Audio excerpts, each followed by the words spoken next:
Si Rosenda Espinosa, isang mayaman na gustong maging pintor, pinagpilitan siyang ikasal ng kanyang mga magulang sa lalaking hindi niya kilala.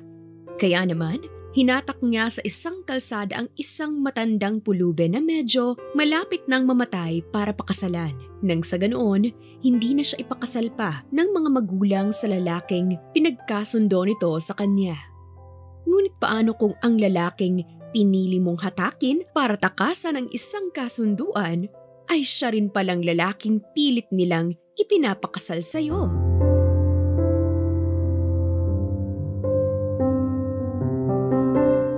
Iyakan at hagulgol ang naririnig ni Rosenda sa buong paligid. Nakasuot siya ng itim na fitted dress na napapaibabawan ng itim din na coat. Nakaitim din siya ng Panama hat at naka-sunglasses. Nanatiling walang emosyon ang kanyang mukha at nakatuon lamang ang tingin niya sa malaking litrato ng kanyang ate Rosanda. Libing ng kanyang ate ng araw na yon, namatay ang ate niya dahil sa sakit nito sa buto at naging cancer. Ilang beses nang nag-chemotherapy ang ate niya, subalit hindi ito nakaligtas. Sa sandaling iyon, ayaw magluksa ni Rosenda. Para sa kanya, nasa paraiso na ang kanyang pinakamamahal na ate at binabantayan sila nito sa lupa. Bumuntong hininga si Rosenda nang mas lalong lumakas ang iyak ng kanyang mommy Melchor. Inalalayan din ito ng kanyang daddy Andres na humihikbi rin. Alam niyang nasasaktan ng mga ito sa nangyari kaya nauunawaan niya. Inayos niya ang kanyang sunglasses na suot tsaka mabilis na tumalikod. Agad siyang umalis sa venue ng libing ng kanyang ate Rosanda. Tumungo si Rosenda sa kanyang nakaparadang kotse at doon ibinuhos ang kanina pa niya pinipigilang luha. Nasasaktan siya. Wala na siyang kakampi. Wala na sa kanyang magtatanggol kung pagalitan siya ng kanyang mga magulang. Palagi kasi siyang pinagtatanggol ng ate niya kapag may ginawa siyang labag sa kagustuhan ng mga magulang nila. Kaya ko to. Isa kang palaban, Rosenda. Alalahanin mo ang sinabi ng ate Rosanda mo. Kailangan mong maging matapang. Huwag ka dapat mapakita ng kahinaan sa iba. Matuto kang mag-isa dahil wala ka nang magiging kakampi sa mga susunod na araw. Bulong ni Rosenda sa sarili. Ngunit sa huli ay mina naman siyang umiyak. Binuhos niya ang kanyang bigat na nararamdaman at saka siya bumuntong hininga. Pinakalma niya ang sarili. Sumandal siya sa upuan at pinahid ang mga luha na nasa kanyang pisngi. Pinaharurot niya ang sasakyan at naisipang tumungo sa paborito niyang lugar, sa beach. Doon siya laging tumatambay sa tuwing nalulungkot siya o may pinagdadaanan. Girly! I'm here na! Isang boses ng babae ang tumawag kay Rosenda. Nilingon niya ang pinanggalingan ng boses na yon. Napangiti agad si Rosenda nang matanaw niya ang kaibigang si Grace na kumakaway pa sa kanya. Napailing na lamang si Rosenda bago niya ito kinawayan pabalik. What you gawa here, ha? Libing ng ate Rosanda mo, right? Umupo si Grace sa tabi niya. Hindi pa rin mawawala ang pagiging konyo nito. Napailing si Rosenda at inabutan niya ito ng isang can of beer. Nagpapakalma lang ako ng isip at puso. Masyadong biglaan ang pag-alis ni ate Rosanda kaya masakit sa akin na wala na siya. Pero hayaan mo, malakas ako. Gaya ng pangako ko sa kanya, hindi ako magiging mahina. That's tama, girly. And I know you're so palaban na. Take your stand bilang Espinosa. Bumuntong hininga si Rosenda nang marinig ang sinabi ni Grace. Ngayong ako na lang ang natitirang anak nila mommy at daddy. For sure, gagawin nila lahat para mapalakas pa ang kumpanya namin. Even it takes my freedom. Girly, I'm sorry for you. Wala akong magawa to help you. Malungkot na saad naman ni Grace. Sumandal siya sa balikat ng kaibigan at pinagmasdan ang alon na humahampas sa dalampasigan. You don't have to say sorry, girl. Kilala mo naman ako, di ba? Hindi ako magpapatalo. Lalaban ako hanggat kaya ko. Tumawa naman ang kaibigan niya at tinakbayan siya nito sa balikat. Yes, girly. Alam ko, I can help you sa ibang bagay. But when it comes to your parents, wala naming magagawa. Just be with me and hear my thoughts. That would be helpful. So what are you gonna do na? Bago pa nawala si Ate Rosanda, plano na nila mom at dad na ipakasal ako sa lalaki na hindi ko kilala. Dapat ko nang ihanda ang sarili ko. Oras na kausapin nila ako tungkol doon. I have my plan for that. Kwento niya kay Grace sabay ngisi. Kumunot noon naman si Grace tsaka siya pinaharap. Why do I smell something bad, ha? May plano ba you na masama? Umiling si Rosenda. Uminom mula sa beer na hawak. No, it's just a playful plan to make my parents not continue the arranged marriage. Kailangan kong magpakasal sa isang lalaki na madaling mawala sa landas ko. You so baliw na girly. What do you mean by that? It's marrying someone who is old and on the verge of death. Nanlaki ang mga mata ni Grace nang marinig ang sinabi niya. What? You mean kasal sa matandang madaling mamatay? Yes. Crazy, right? But that's the only thing I know that I can get away from. Iyon din ang paraan para masira ang reputasyon ko sa mga magulang at pamilya ko. With that, hindi na nila ako pipilitin. I can have my freedom. Napatawa si Grace sa sinabi niya. Hindi ito makapaniwala sa mga naririnig na salita mula sa kanya. You really sure sa ganyan, girly? Better think about it. I have no time. I'm desperate. Isang buntong hininga na lamang ang sinagot sa kanya ni Grace at tinapik siya nito sa kanyang balikat.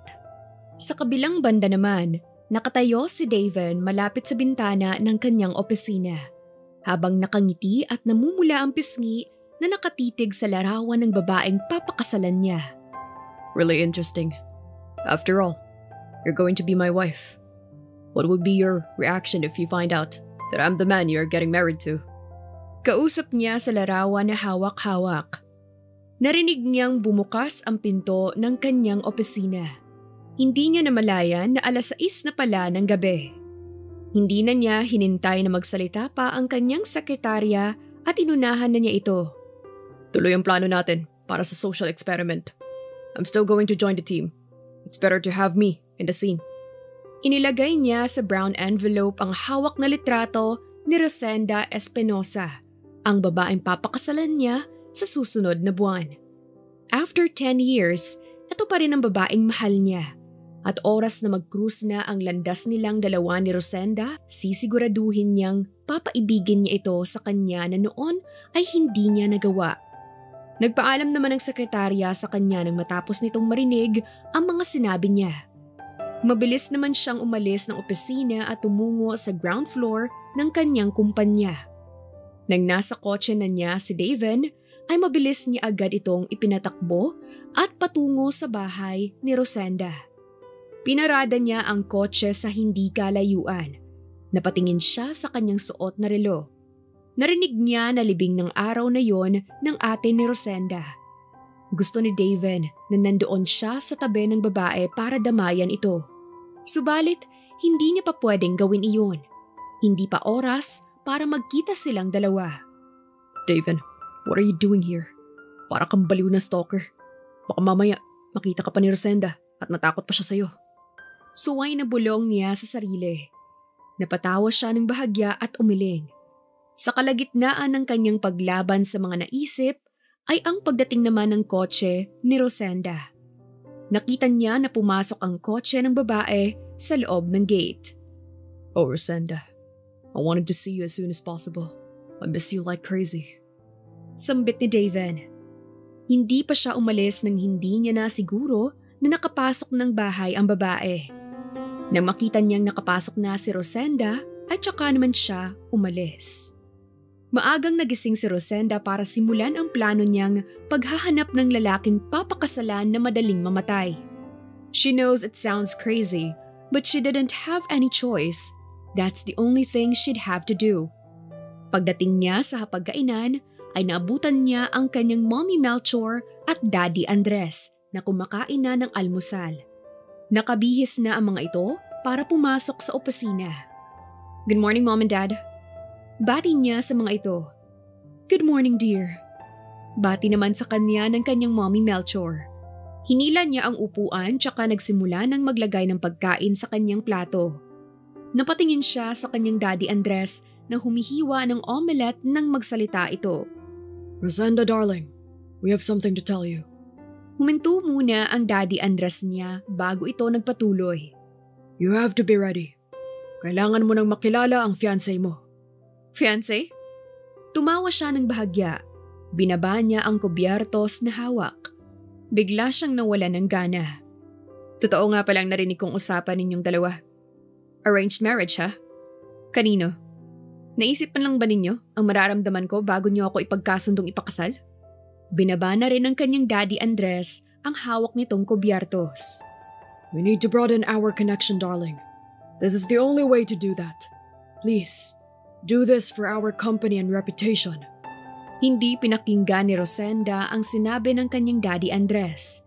Bumaling siya sa kanyang Mommy Melchor na kanina pa tahimik. Mom, say something. Hahayaan niyo lamang po ba itong mangyari?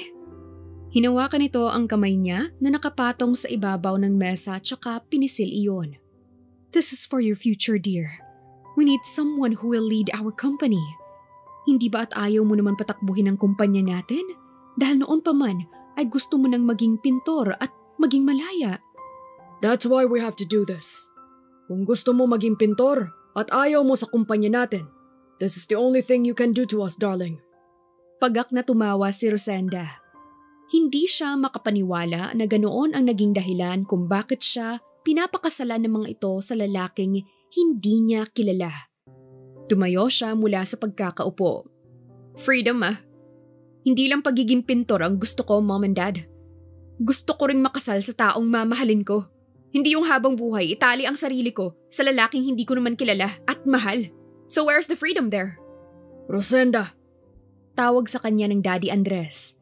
May halong pagbabanta sa boses nito. You don't have any choice. You have to marry your fiancé. No more backing out. We have already set the deal. Nagpupuyos ang damdamin niyang tiningnan ang mga ito. Nasasaktan siya. Pakiramdam niya ay hindi siya mahal ng mga magulang. Bahala kayo sa kung ano man ang pinag-uusapan ninyo. Basta iisa lang ang sinisiguro ko. Walang kasal na magaganap. Mabilis siyang tumungo sa kanyang silid at agad na nagbihis. Pagbaba niya ay naroon pa rin ang mga magulang sa dining room at nag-uusap ang mga ito. Umiling si Rosenda. Hindi na siya nagpaalam sa kanyang Mommy Melchor at Daddy Andres. Agad siyang tumungo sa garage nila at sumakay sa kanyang kotse. Pinatakbo niya iyon palabas. Gigil na gigil siyang nagpatakbo ng matulin sa kalsada. Nagpalusot-lusot siya sa mga sasakyan hanggang sa itigil niya yon sa gilid ng daan. Doon ay bumuhos ang luha na kanina pa niya pinipigilan. Iniyak niya ang lahat ng sakit sa kanyang dibdib hanggang sa kumalma na siya. Kailangan ko makahanap agad ng lalaking matanda na madali nang mamatay. Tumingin siya sa front mirror ng kanyang kotse at inayos ang sarili. Habang sinasara niya iyon, ay natigilan siya sa kanyang nakita sa gilid ng kalsada. Napangiti siya nang makita ang isang lalaki na matandang pulube. Nanlilimos ito sa mga taong dumaraan. Perfect timing. Matutulungan niya ako at matutulungan ko rin siya. Base sa postura at estado niya, pwede nang masira ang reputasyon ko kina Mommy at Daddy kapag pinakasalan ko ang matandang pulubi nito. Hindi na matutuloy ang kasal ko sa isang estranghero. Bukod doon, magagalit sa akin sina Mommy at Daddy. Ipagtatabuyan nila ako hanggang sa hayaan na nila ako sa gagawin ko sa buhay. Tama. Ngumiting bumaba ng kotse niya si Rosenda at pinakatitigan muli ang matandang pulube. Magulo ang buhok nitong puting-puti. Mukhang hindi ito nakasuklay ng ilang buwan o taon. Nakasuot pa ang lalaki ng madumi at butas-butas na damit. Nakayakap lang ito sa marungis nitong katawan. Pwede na. Magiging mapili pa ba ako? Attractive naman siya. Siguro kapag ayusan siya, lalabas ang tunay niyang anyo.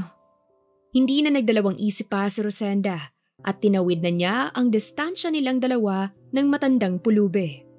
Tumingala ito sa kanya nang huminto siya sa harap nito. Kita naman ang gulat sa mga mata ng matandang pulube nang magkita sila. Pero hindi na pinansin iyon ni Rosenda. Agad niyang hinawakan ang lalaki sa kamay nito at pinatayo. Okay Manong, kinakailangan ko lang ang tulong mo. Kapag tutulungan mo ko, Bibigyan kita ng maraming pagkain. Dadalhin din kita sa mansyon at doon kita patitirahin. Basta lang ipangako mo sa akin na pakasalan mo ko. Ayaw kong matali sa lalaking hindi ko kilala. Kaya please, pwede bang sumama ka sa akin at maging asawa ko? Kumunot ang noo ng matandang pulube dahil sa sinabi niya. Bumuntong hininga si Rosenda. Sigurado siyang hindi siya nito naunawaan. Ako si Rosenda. Hindi ako masamang tao. Ikaw, anong pangalan mo? Medyo nag-alinlangan pa ang pulube na sabihin ang pangalan nito. Maya-maya pa ay hinila nito ang braso mula sa kanya at agad na lumayo. Lumayo ka sa akin. Anong balak mong gawin, ha? Takot na takot nitong tanong habang tinitingnan siya ng masama. Napasabunot sa buhok niya si Rosenda. Ngumiti siya sa matanda at nilapitan niya itong muli.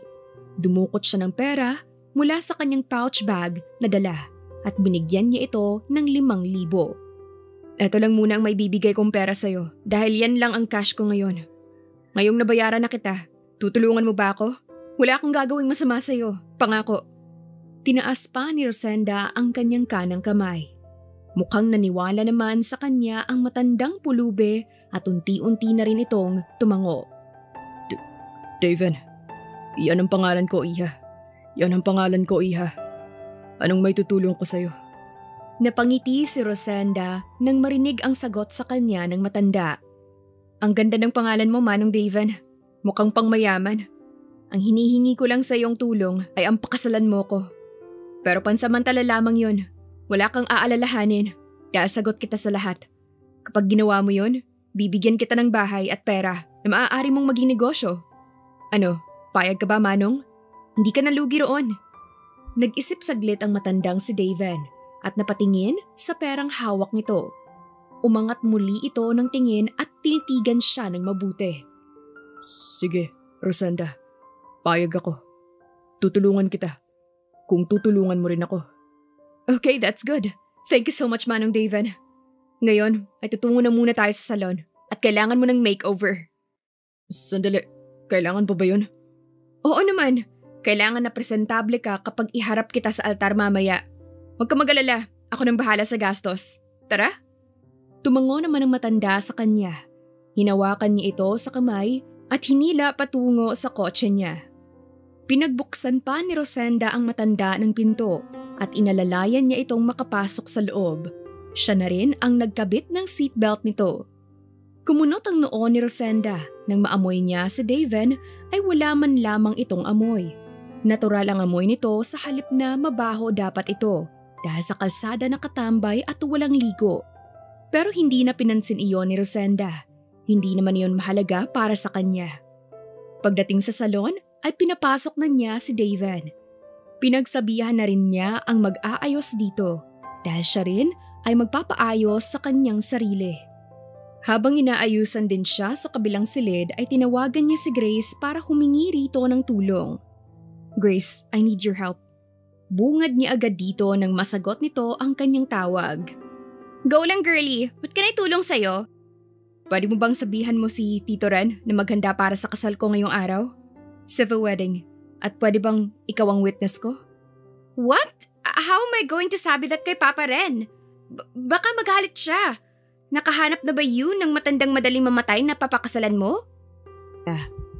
Napangiti si Rosenda at sumandig sa upuan. Yes, girlie. I'm with him right now. Kahit na matanda na siya at pulube, he's still attractive and masculine. Tumili sa kabilang linya ang kaibigan niya. Hindi niya alam kung kinikilig ito o nagulat. Girlie, are you serious ba? Matandang pulube you wanted to marry? My gosh! Masisira talaga reputasyon mo to your parents. Exactly. So better help me with this. Don't worry, I'll take the blame. Hindi kita idadamay sa oras na sabihin ko kina mommy at daddy na kasal na ako kay Manong Daven. So, Daven is his name, huh? Okay. Kausapin ko si Papa Ren. Buti na lang love kita, girlie, ha? If not, I wouldn't do this talaga. Napangiti lalo si Rosenda. Love you too, girlie. Pagkatapos magpaalam ni Rosenda kay Grace ay mabilis niyang pinutol ang tawag. Mabuti na lamang at isang mayor ang ama ni Grace. Hindi na siya mahihirapan na magkaroon ng civil wedding. This is it. My freedom is coming. I'll be the greatest painter in the whole world. Sa kabilang silid, hindi makapaniwala si Daven habang inaayusan siya ng staff. Lalo pang nagulat ang nag-aayos sa kanya nang makita ang kanyang tunay na anyo. Hindi pala siyang matandang pulube. Buti na lang at nasabihan niya itong ayusan siya para mag-disguise. Hindi rin niya sinasadyang marinig ang usapan ni Rosenda at nang kausap nito sa kabilang linya. Mabuti at kilala niya ang mayor ng kanilang bayan, ang ama ng kaibigan ni Rosenda na si Grace. Kung tama ang hinala niya, si Grace ang tinawagan ng babae. Kinuha niya ang cellphone sa kanyang bulsa at tinawagan si Ren Montes. Uunahan niya si Rosenda. Hindi siya papayag sa peking kasal. Let's make it legal, baby Rosenda. Aniya at titig sa sariling refleksyon. Napangiti siya nang isuot na ang puting wig at make-up para magmukhang matanda. Maski siya ay hindi makilala ang sarili. Halos 1 oras ang inabot ng ayos ni Rosenda. Paglabas niya, nakita niyang naghihintay si Daven sa labas. Presentableng nakasuot ng puting tuxedo. Napahanga siya. Kahit matandang pulubi ito, malakas pa rin ang dating. Hindi na rin ako lugi. He's not bad after all. He is hot and sexy. Bulong niya sa isip. Titig na titig naman si Daven sa kanya. Halatang humanga. Nakasimpleng puting dress siya, may rebon sa nakapusod na buhok. Kinawit niya ang kamay sa braso nito. You look dashing, Mr. Daven. Hindi ako nagkamali sa pagpili sa'yo kanina sa kalsada. You're the perfect candidate to be my husband. Salamat, Ma'am Rosenda. Ang ganda mo rin. Nauutal nitong sagot. Napahagik-gik siya. Masaya siya. Ilang sandali na lang at magiging malaya na siya. Sa loob ng kotse, hindi niya napigilang sabihin. Manong Daven, napakasaya ko ngayon. Salamat sa pagsang-ayon Sa kasal na to, masisira ang reputasyon ko sa mga magulang ko. Hindi na nila ako itutulak sa kasal na ayaw ko at magiging pintor na rin ako, gaya ng pangarap ko. Masaya ako para sa iyo, Ma'am Rosenda. Pero bakit ayaw mong makasal sa lalaking pinili nila? Baka mabait siya at mahal ka. Kumibit balikat si Rosenda. Hindi ko siya kilala at para sa akin, hindi ako dapat ikasal sa taong hindi ko mahal. Mahal mo po ba ako, Ma'am Rosenda? Biglang nabulunan siya. Ha? Hindi no. Bakit mo natanong yan? Kasi sabi mo, dapat mahal mo ang mapapangasawa mo. Hindi mo rin ako kilala. Anong pinagkaiba? Umirap si Rosenda. Basta, nasabi ko na sa'yo ang rason ko. Pumayag ka na, kaya wala nang atrasan. Ngumiti lang si Daven hanggang marating nila ang Municipal Hall. Tahimik ito hanggang sa mismong seremonya.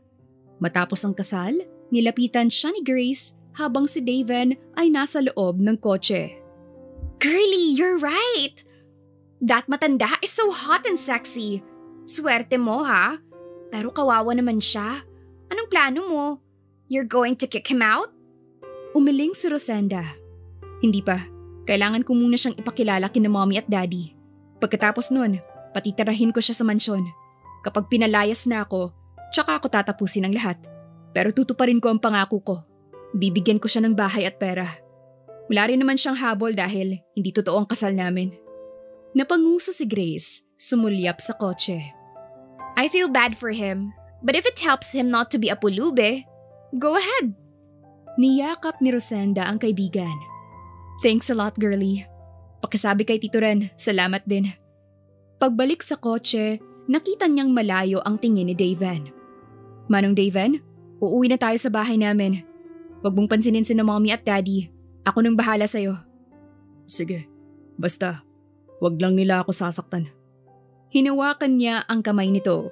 Napansin niyang malambot iyon. Parang hindi isang matanda. Huwag kang mag-alala, Manong Daven. Bigla nitong hinila ang kamay. Napalunok siya. Para siyang nakuryente. Bumilis ang tibok ng puso niya. Tumikhim siya tsaka pinaandar ang kotse. Pagdating sa kanilang mansyon ay biglang binundol ng kaba ang dibdib ni Rosenda. Pero agad na tinapangan niya ang sarili.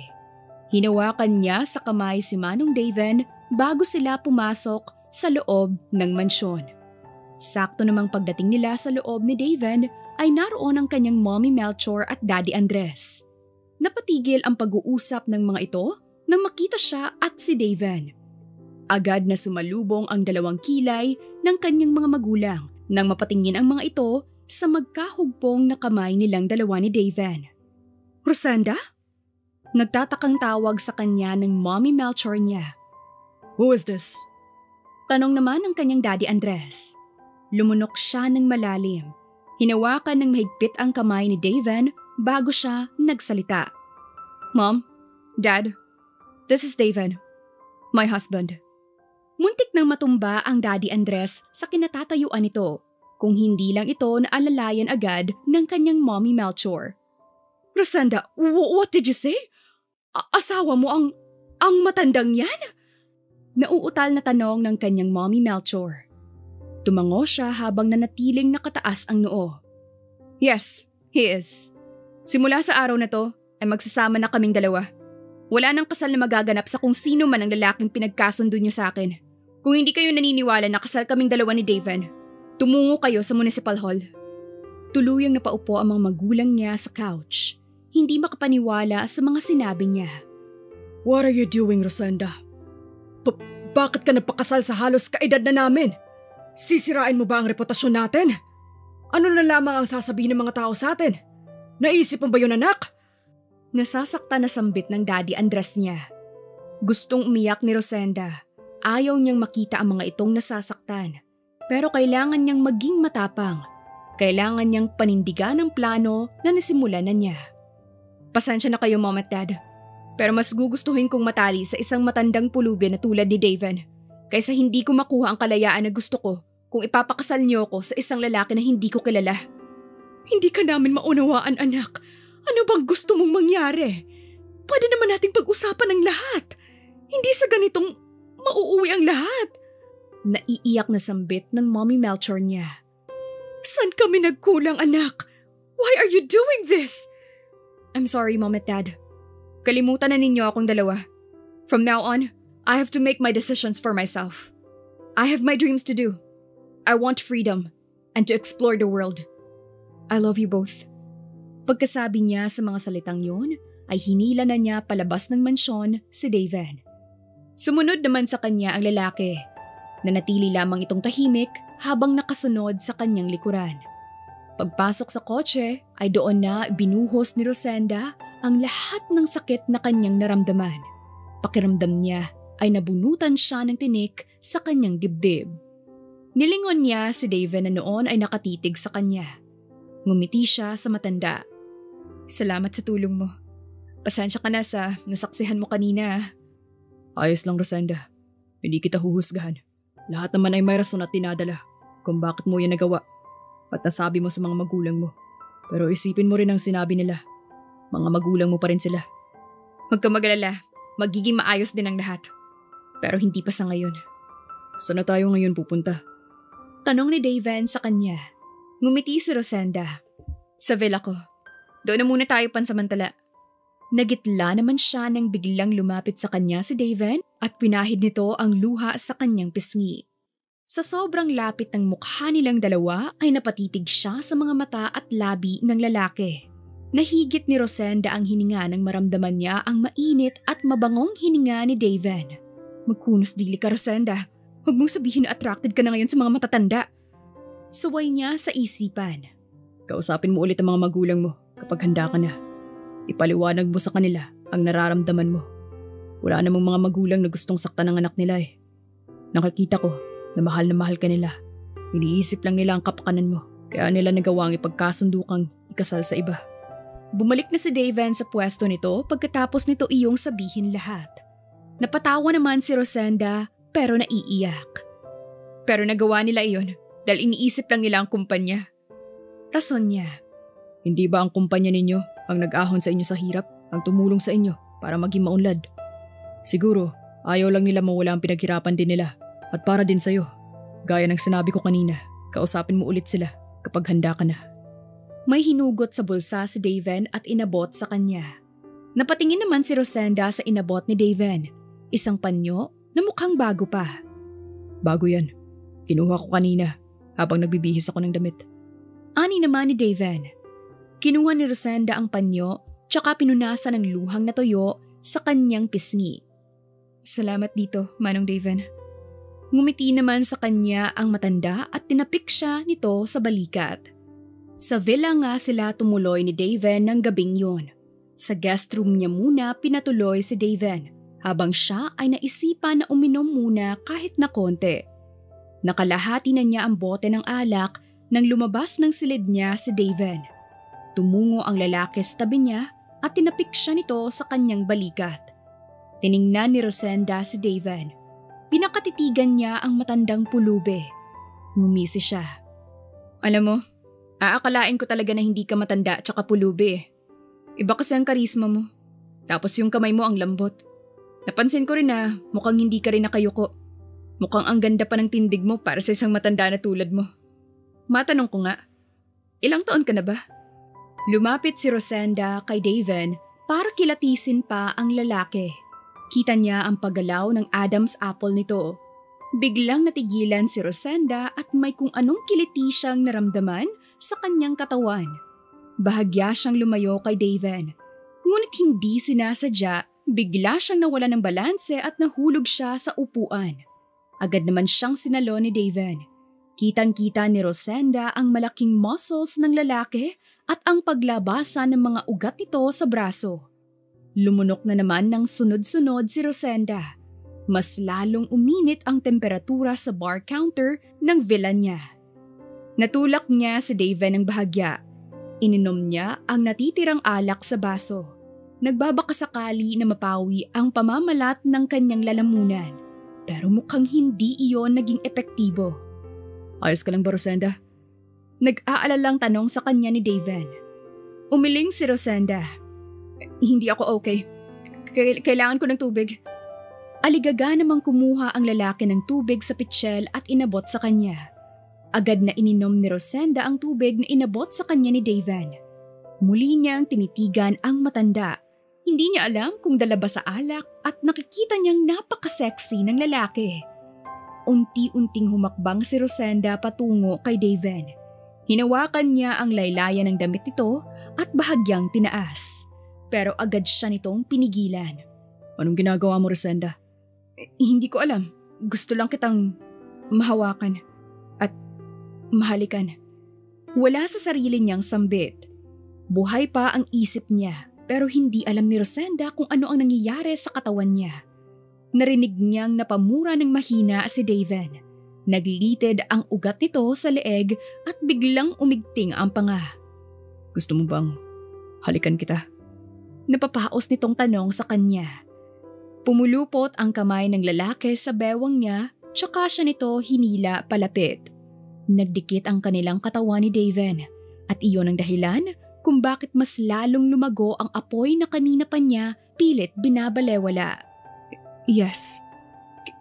Can you kiss me now? Napasinghap si Rosenda nang buhatin siya ni Daven patungo sa guest room. Nanlaki ang mga mata niya nang mapagtanto kung gaano kalakas ang matandang pulube. Pagkasara ng pinto ni Daven ay agad siyang sinandal doon. Sigurado ka ba? Oras na halikan kita, Rosenda. Wala nang bawian. Yes, I'm sure.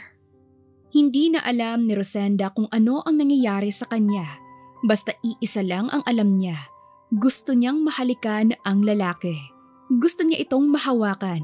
Gusto niya rin itong maangkin. Dahil pakiramdam niya ay may koneksyon silang dalawa na hindi niya maunawaan. Halos mabaliw si Rosenda nang maramdaman ang malambot ngunit mainit na labi ni Daven na sumakop sa mga labi niya.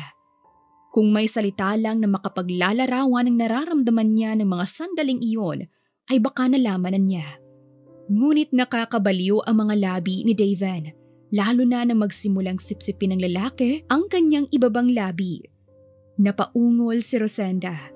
Itinaas ni Daven ang dalawa niyang kamay at piniid iyon sa ibabaw ng kanyang ulo, habang patuloy pa rin siya nitong hinahalikan. Napaungol pa siya ng malakas nang maramdaman niyang unti-unti na rin itong pinapasok ang isang kamay sa loob ng kanyang damit. Narinig na lamang ni Rosenda ang pagkalas ng hook ng suot niyang bra. Bumaba ang mga labi ni Daven sa kanyang leeg na siyang mas napawala sa kanyang huwisyo. Gustong-gusto niya ang sensasyon na nararamdaman. Kakaiba iyon, pero nakaka-addict. Binitiwan naman ni Daven ang dalawang kamay ni Rosenda, kaya malaya niya iyong nagamit para kalasin ang suot ng lalaki. Pinisil naman ni Daven ang kanyang hita at saka siya binuhat nito. Pinulupot naman niya ang dalawang binti sa bewang nito. Patuloy pa rin sila sa paghahalikan nang dalhin siya ni Daven sa kama. Noon na lamang napagtanto ni Rosenda na wala na siyang suot na damit. Hubot-hubad na siya sa harapan ng lalaki. Mabuti na lamang medyo madilim sa guest room, kaya hindi makita ng malinaw ng lalaki ang kabuuan niya. Sigurado ka bang itutuloy natin ito, Rosenda? Dapat ay ibigay mo ang bagay na to sa lalaking mahal mo. Paniniguro muli ni Daven sa kanya. Ngumiti si Rosenda. Lumapit siya kay Daven at hinaplos ang pisngi nito. Hindi niya alam, subalit ramdam niya na may bumangong kakaibang emosyon sa puso niya. Pakiramdam niya ay matagal na niya itong kilala at panatag ang loob niya sa lalaki. Sigurado ako, ituloy natin. Iyon ang naging hudyat niya kay Daven bago nito tuluyang kinalas ang suot na saplot. Nang tumambad sa harapan ni Rosenda ang kahubaran ng lalaki ay namangha siya. You're so sexy. Hindi nga ako nagkamali. Malakas pa rin ang physiques mo kahit na may edad ka na. Hindi ko akalain na may ganito palang katawan ng isang pulubi sa kalsada. Tumawa ng bahagya si Daven bago ito lumuhod sa harapan niya. Ako lang matandang pulubi na may ganitong pangangatawan, Rosenda. Kaya maswerte ka. Napalunok si Rosenda nang marinig ang sinabi ng lalaki. Bumilis ang tibok ng puso niya. Uminit pang lalo ang pisngi niya nang makita ang alaga nito. Nang napagawi sa gitna nito ang mga mata niya. Sandali, hindi ba dapat lanta na yan?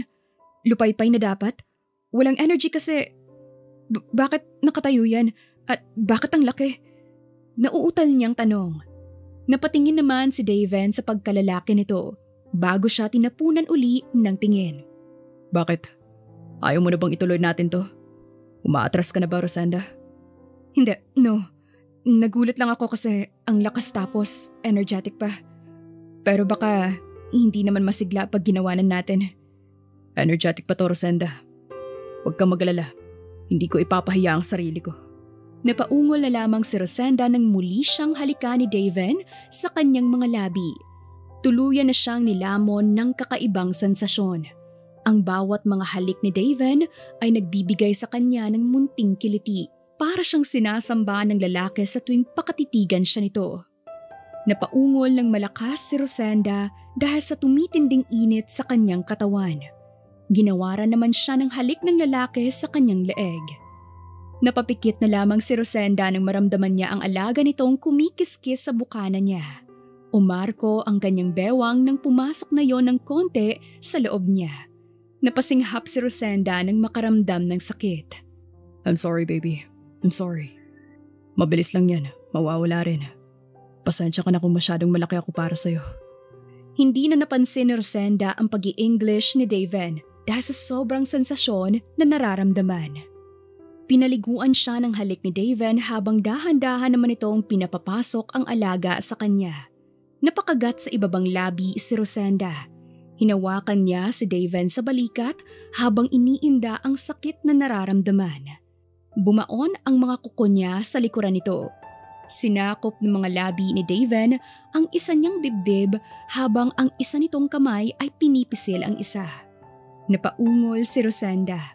Nabaling ang atensyon niya roon kaya hindi niya namalaya na tuluyan ang nakapasok sa kanya si Daven.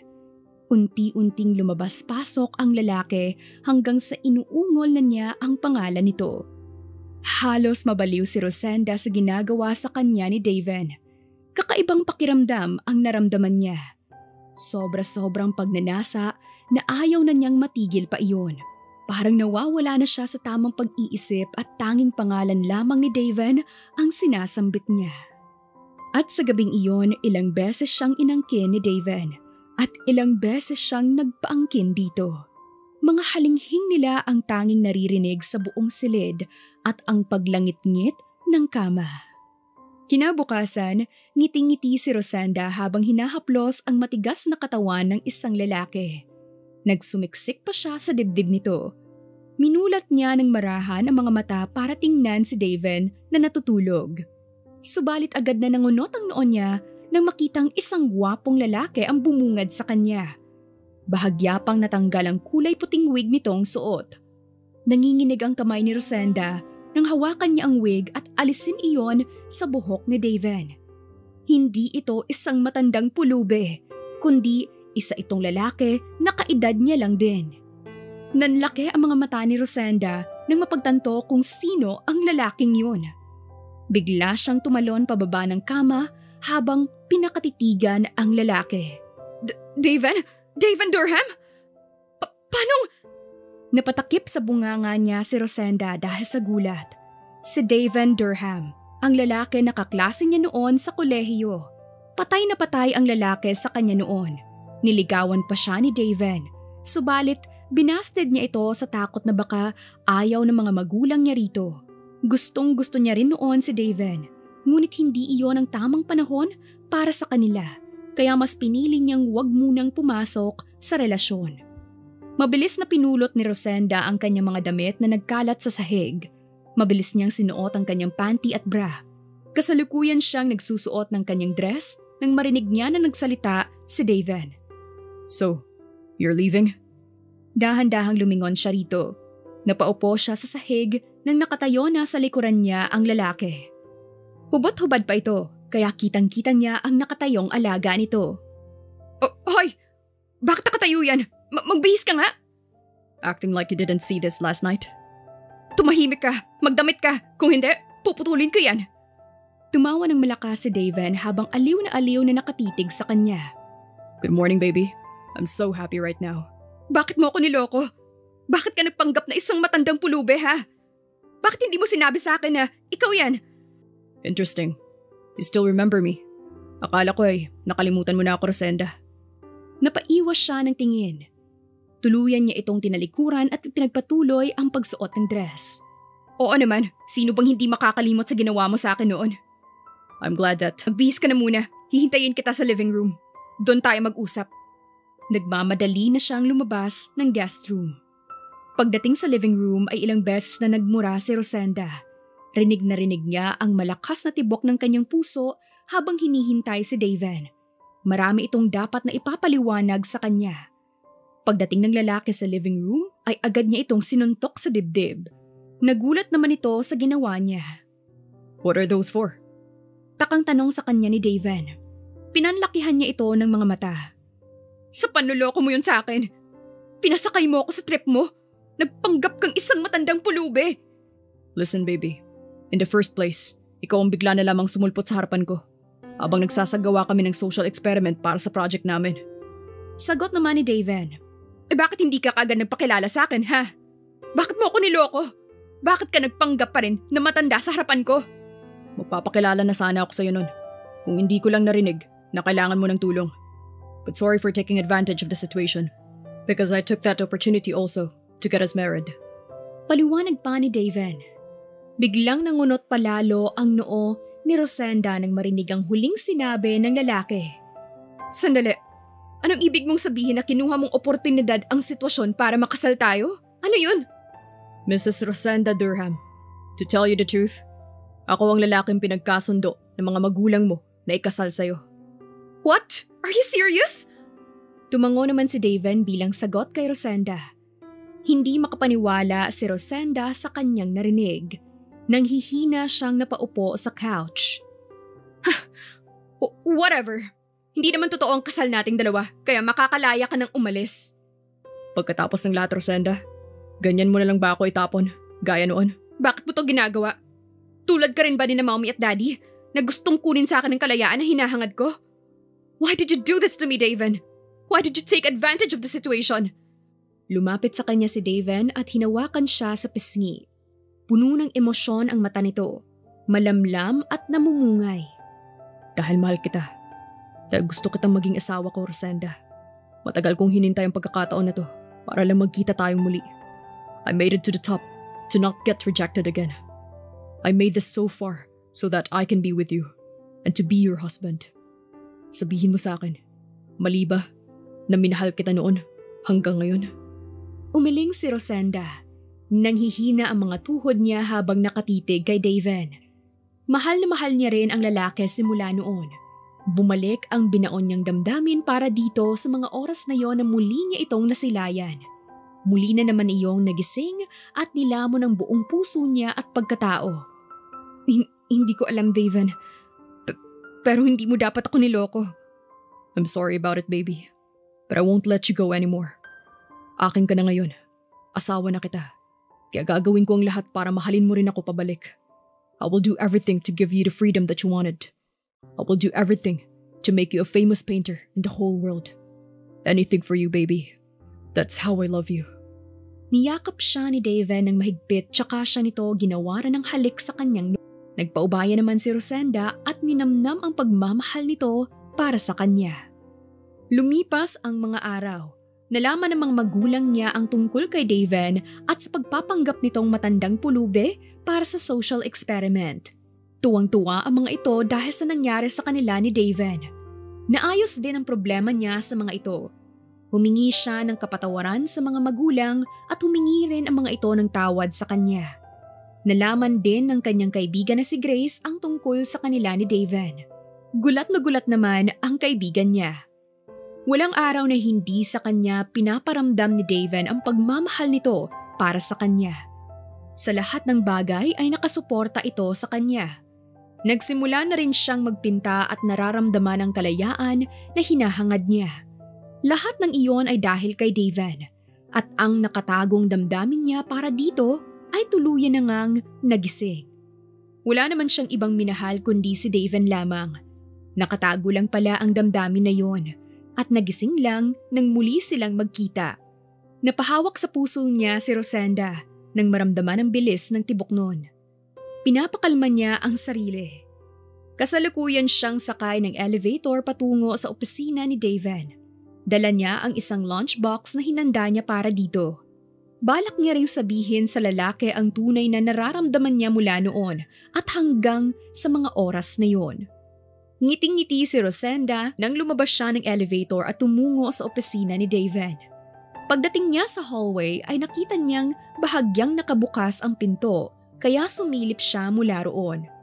Lumawak ang ngiti niya nang makita si Daven sa loob habang kausap ang isang lalaki. Akma na sana siyang papasok sa loob nang natigilan siya sa kanyang narinig. Yes, bro. I'm doing this because I also wanted Rosenda to feel the same way she hurt me before. Iiwan ko siya kapag nagustuhan na niya ako. Sa ganoong paraan, maranasan niya rin kung gaano kasakit ang pambabasid at pang-iiwan niya sa akin.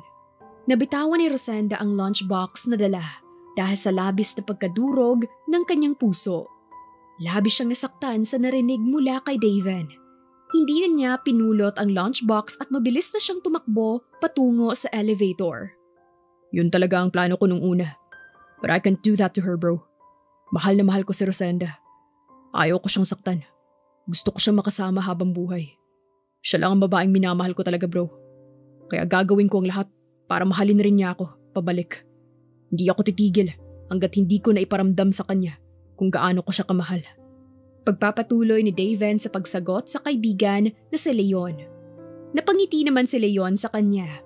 That's good to hear, bro. Ipagpatuloy mo lang ang mga ginagawa mo. For sure, Rosenda will love you back. Tumayo naman si Leon para magpaalam sa kanya. Hinatid naman niya ito patungo sa pinto nang matigilan silang dalawa dahil sa lunchbox na naroon sa doorway. Agad na napakunot ang noo ni Daven. Bro, kanino galing ang lunchbox na yan? I don't know. Wait, I'll ask my secretary. Sagot naman ni Daven. Mabilis na lumapit si Daven sa kanyang sekretarya at tinanong kung kanino iyon galing. Sinagot naman siya nito na galing iyon sa isang babae na nagpakilala bilang asawa niya. Humigpit ang hawak ni Daven sa lunchbox. Rosenda. Mabilis niyang tinakbo ang elevator tsaka sumakay siya roon. Tinawagan niya rin ang babae pero hindi nito sinasagot ang tawag niya. Pagkababa niya sa ground floor ay agad niyang hinanap si Rosenda hanggang sa natanaw niya ito papalabas ng sliding door. Patungo ito sa parking lot. Rosenda, wait! Tawag niya pero hindi man lang ito lumingon sa kanya. Tuloy-tuloy ang lakad nito papalayo. Tinakbo na ni Daven ang distansya nilang dalawa ni Rosenda. Sa hindi inaasahang pagkakataon, bigla na lamang siyang may naapakan na madulas na bagay. Nanlaki ang mga mata ni Daven nang bigla siyang nadapa sa sementadong sahig at nahawakan pa niya ang suot na palda ni Rosenda. Nahilan niya yon pababa, dahilan kung bakit nagtitili ito. Bastos! Bastos! You maniac! Paulit-ulit na akusan ni Rosenda sa kanya habang sinisipa pa siya. Aray! Aray! Ako to, Rosenda! Sinubukan niyang tumayo pero nananakit ang paa niya kaya mas lalo niyang nababa ang palda ni Rosenda. Ang bastos mo talaga, Daven! Tila naiiyak ng sigaw ni Rosenda. Bigla namang nagpantig ang tenga ni Daven at agad siyang tumayo. Pero hindi pa niya binibitawan ang palda ni Rosenda. Sa lakas ng puwersa niya ay napunit niya iyon. Lalong umusok ang ilong ni Rosenda habang nakatingin sa kanya. Alam mo, hindi mo lang ako pinagmukhang tanga. Ginawa mo rin akong kahihiyan. Agad ang binitawan ni Daven ang palda ni Rosenda at siya na ang bumalik sa waistline nito sa bewang. Mabuti at naka-shorts ito kaya hindi nakitaan ng undergarments si Rosenda. Hinubad niya ang suot na coat at tinali iyon sa bewang ng babae. I'm sorry, okay? Hindi ko sinasadya na hubaran ka. Hindi ba? Pero sinadya mong saktan ang puso ko. Oo, tagumpay ka na. Mahal kita, Daven.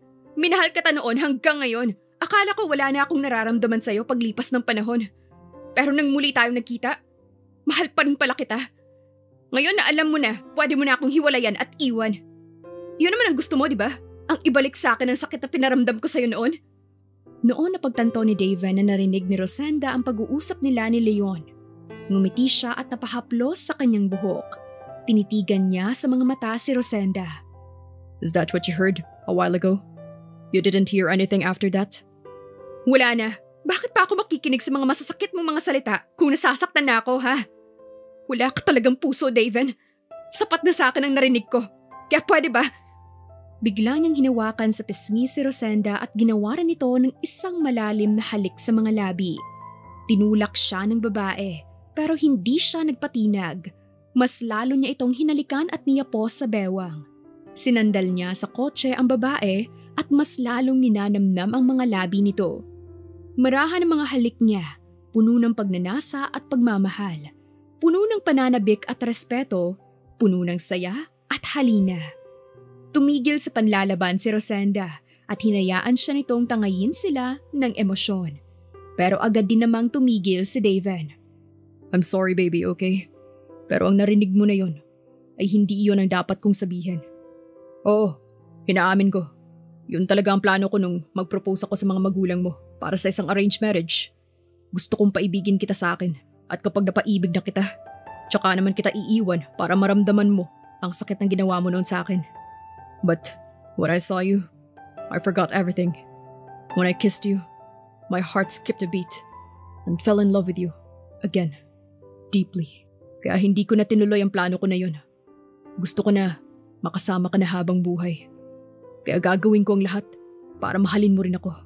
Tinulak siya bahagya ni Rosenda. Umiling ito. Kitang-kita ni Daven ang pag-aalinlangan nito habang nakatitig sa kanya. Hindi ako naniniwala sa'yo, Daven. Baka pakulong mo rin ito para matuloy ang plano mo. Hindi mo na ako maloloko pa. Hindi ka talaga naniniwala sa akin? Hindi, mukha mo palang hindi nakapanipaniwala. Anong ibig mong iparating?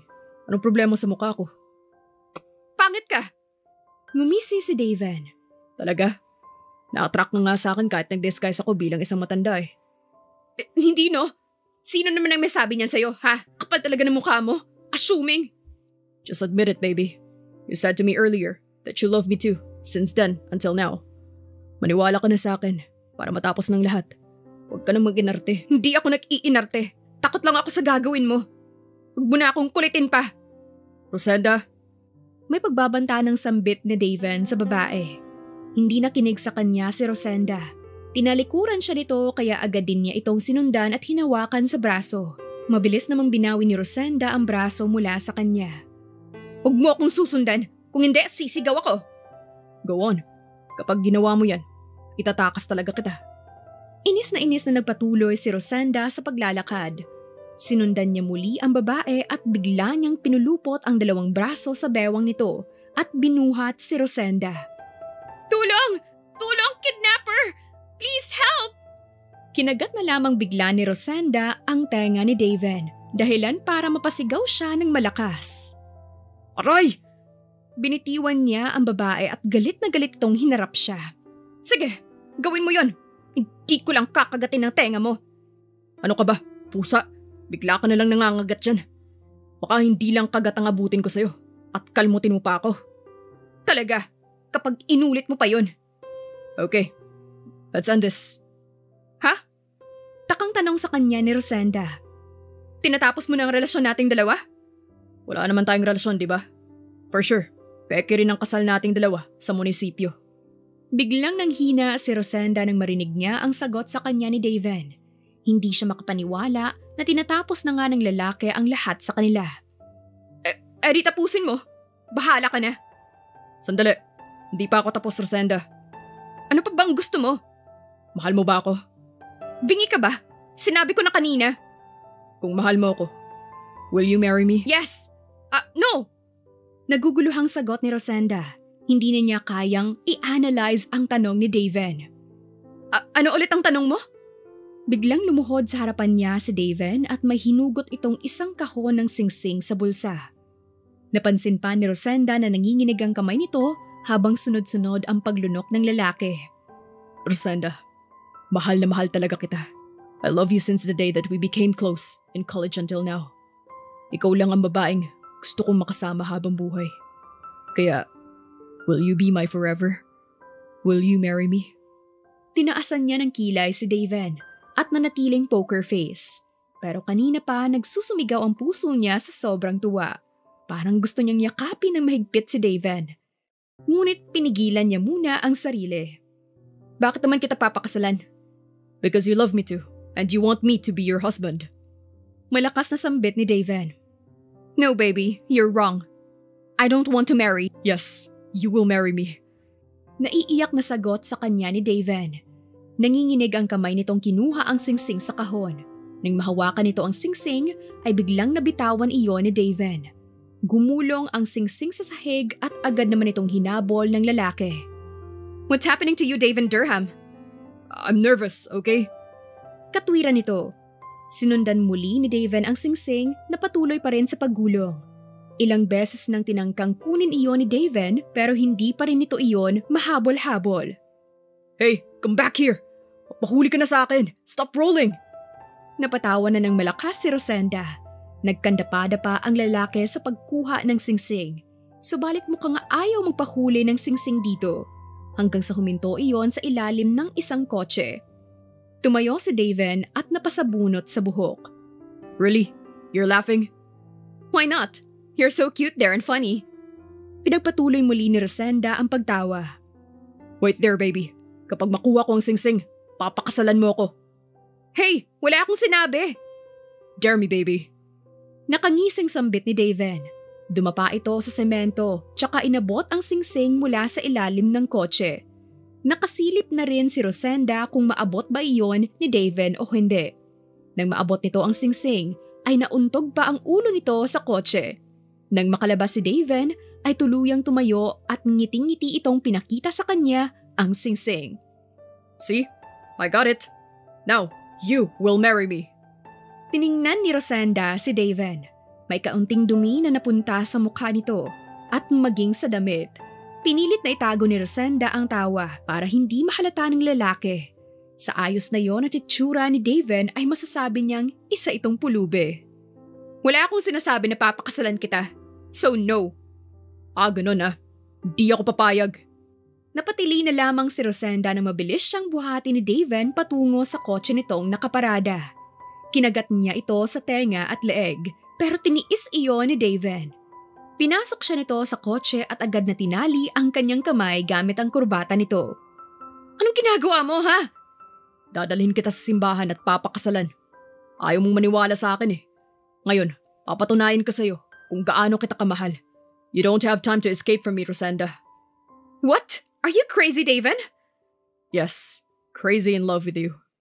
Kinuha ni Daven ang kamay niya at sinuot ang singsing sa kanyang daliri. Hindi na napigilan ni Rosenda ang mapatawa ng malakas. Ibang klase ka rin, Daven, no? Sapilitan na pala ngayon ang kasal? Of course. Ayaw kitang mapunta sa iba, no? I love you. Madamdamin niyang saad na ikinalingon at ikinatulala nito. Namumula ang tenga ni Daven at ang leeg nito. Titig na titig ito sa kanya habang hindi makapaniwala. God, Rosenda, you make me even more crazy. I love you so much, baby. Lumapit sa kanya si Daven at ginawaran siya nito ng isang malalim at puno ng pagmamahal na halik. Halos nawala sa wisyo niya si Rosenda at nadala na rin sa kanyang damdamin. Kung hindi lang lumayo sa kanya si Daven, ay baka nauwi na sa hindi inaasahan. Later, baby. Let's get married first. Nanunukso na bulong ni Daven kay Rosenda. Titig na titig si Rosenda kay Daven. Mahal na mahal niya ang lalaki. Hindi na siya makapaghintay pa na makasama ito habang buhay. Napailing na lamang si Rosenda dahil naalala niya kung paano siya pinaglaruan ng tadhana. Sa dinami-raming tao na pwede niyang pagkamala na isang matandang pulube, ay si Daven pa na nagsusocial experiment lang naman. A destiny indeed. Pagdating sa simbahan ay naroon na si Grace at ang ama nito na si Tito Ren at ang kanyang Mommy Melchor at Daddy Andres. Naroon na rin ang mga magulang ni Daven at naghihintay sa kanilang dalawa. Napailing si Rosenda dahil habang sa biyahe kanina ay tinawagan ni Daven ang mga ito. Naroon na rin ang pari na magkakasal sa kanila. Ikinasal na nga silang dalawa ni Daven kahit na biglaan ay masaya naman ang puso ni Rosenda. Tawang-tawa si Rosenda nang titigan niya ang litrato nila pagkatapos ng kasal. May dumi pa rin sa mukha ni Daven at halos madumi ang suot nitong tuxedo. Masama naman ang tingin na pinukol sa kanya ng lalaki. Niyakap siya nito mula sa likod at ginawaran siya ng isang masuyong halik sa pisngi. Di mo man lang sinabi sa akin na mukha pala akong katawa-tawa dyan, baby. Nagtatampo na saad ni Daven.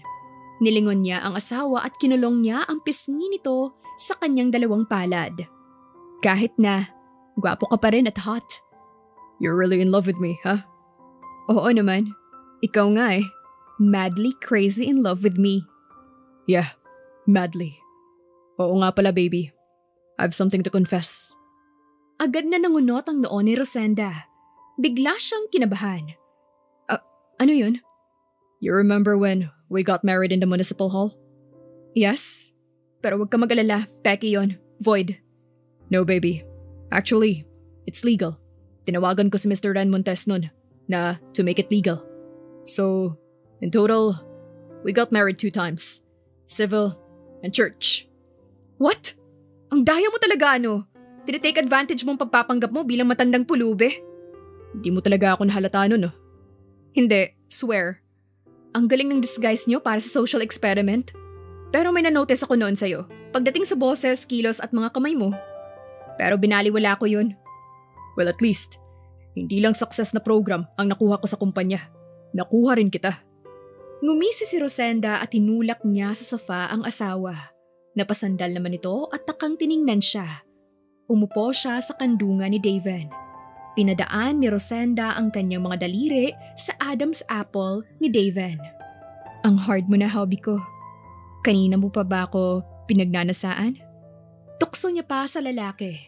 Umungol ito, tila nahihirapan. Don't play with me, baby. Kung hindi mo naman itutuloy. Stop torturing me. Napangiti si Rosenda nang marinig ang sinabi ni Daven. Ilang gabi na kasi niya itong tinatanggihan sa tuwing umiinit ang mga halik nilang dalawa. Binibitin niya ang asawa at inis na inis naman ito sa kanya. Minsan ay nagtampo na ito dahil sa ginagawa niya.